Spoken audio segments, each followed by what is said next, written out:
I was 33 years old then, a woman named Emma Carter. My days were spent working as a school counselor in a quiet town in Michigan. On the surface, I had a stable life, married for 9 years, living in a modest home with my husband, Ben.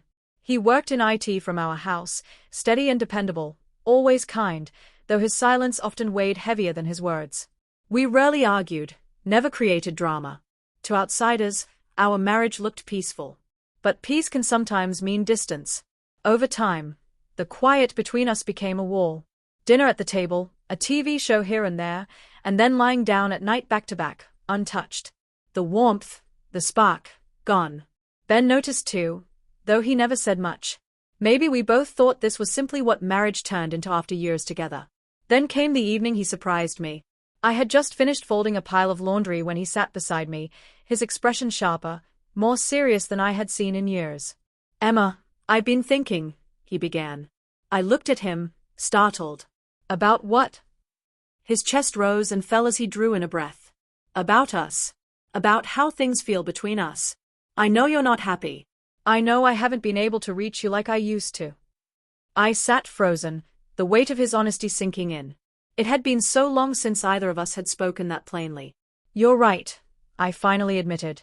"It isn't working. And I don't even know where to start fixing it." What he said next felt like a strange blow and a release at the same time. "I want to try something," he told me. "Something different." My brow furrowed. "Different how?"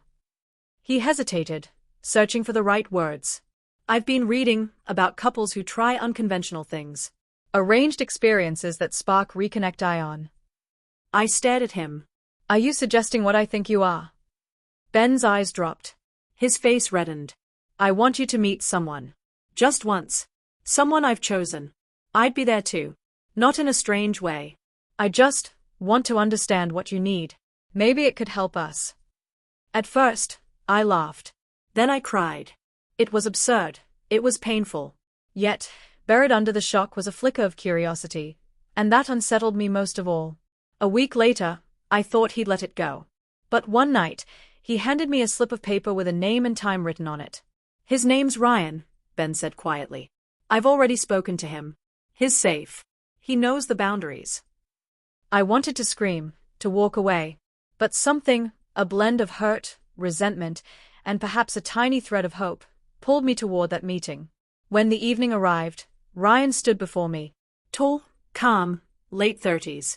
His voice was gentle, his eyes steady. We met in a rented Airbnb.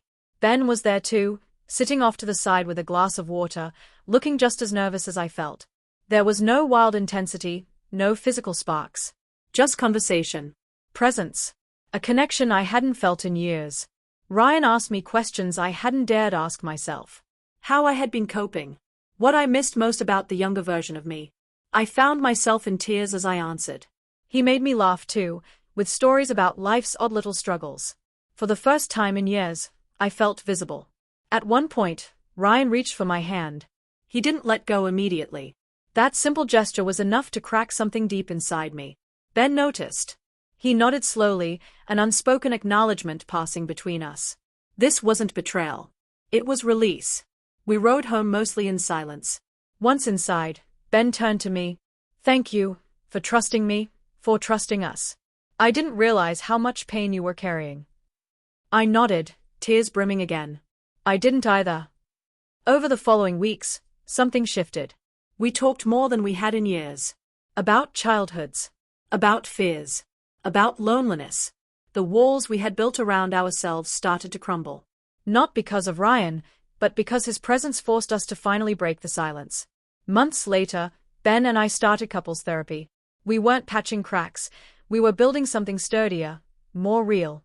As for Ryan, we never met again. That night wasn't meant to last. It was simply a mirror, showing me the parts of myself I had buried.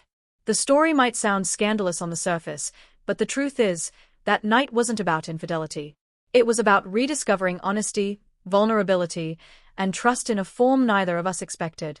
Love doesn't always look like a fairy tale. Sometimes it's complicated. Sometimes it hurts. But it can still be real. And if you're wondering, yes, Ben and I are still together. Stronger than before. Because, at last, we stopped pretending.